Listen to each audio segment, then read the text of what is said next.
કોંગ્રેસના રાષ્ટ્રીય અધ્યક્ષ મલ્લિકાર્જુન ખડગેજી દ્વારા કેરળ ખાતે ચૂંટણી પ્રચાર દરમિયાન ગુજરાતીઓને મૂર્ખ અને અભણ કહી અને સમગ્ર ગુજરાતની જનતાનું જ્યારે અપમાન કર્યું છે, ત્યારે ગુજરાતની જનતા બુદ્ધિ ક્ષમતા અને દેશ પ્રેમ કોંગ્રેસીઓને આ દેખાતો નથી.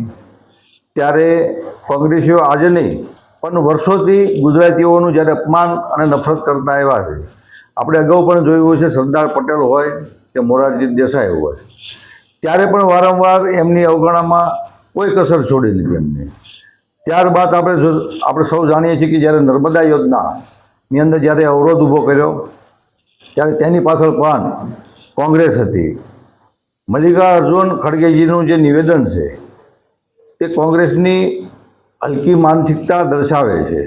ત્યારે સમગ્ર ગુજરાતને જ્યારે વિકાસનું મોડલ જ્યારે આપ્યું છે, ત્યારે આપ સૌ જાણો છો કે આજે જ્યારે વિશ્વની જ્યારે આ દિશા આપી રહ્યા છે, એવા આજે આપણા વિશ્વનાયક કહી શકાય એવા આપણા માનનીય વડાપ્રધાન શ્રી નરેન્દ્રભાઈ મોદી અને દેશના યશસ્વી ગૃહમંત્રી અમિતજી શાહજી પણ ગુજરાતી છે.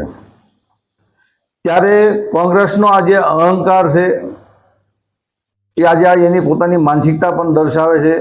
ત્યારે કોંગ્રેસને આ ગુજરાતની જનતા ક્યારે પણ માફ નહીં કરે. આપ સૌ જાણો છો કે છેલ્લા 30 વર્ષથી ગુજરાતની જનતા કોંગ્રેસને જ્યારે જાકરો આપી રહી છે, તે આ પોતાના નિવેદનથી પણ સમગ્ર ગુજરાતની જનતા ખૂબ રોષની અંદર છે. ત્યારે આવનારા દિવસોની અંદર પણ સ્થાનિક સ્વરાજ્યની જ્યારે ચૂંટણીઓ આવી રહી છે, ત્યારે ગુજરાતની જનતા આગળના સમયમાં પણ કોંગ્રેસને દૂર રાખશે.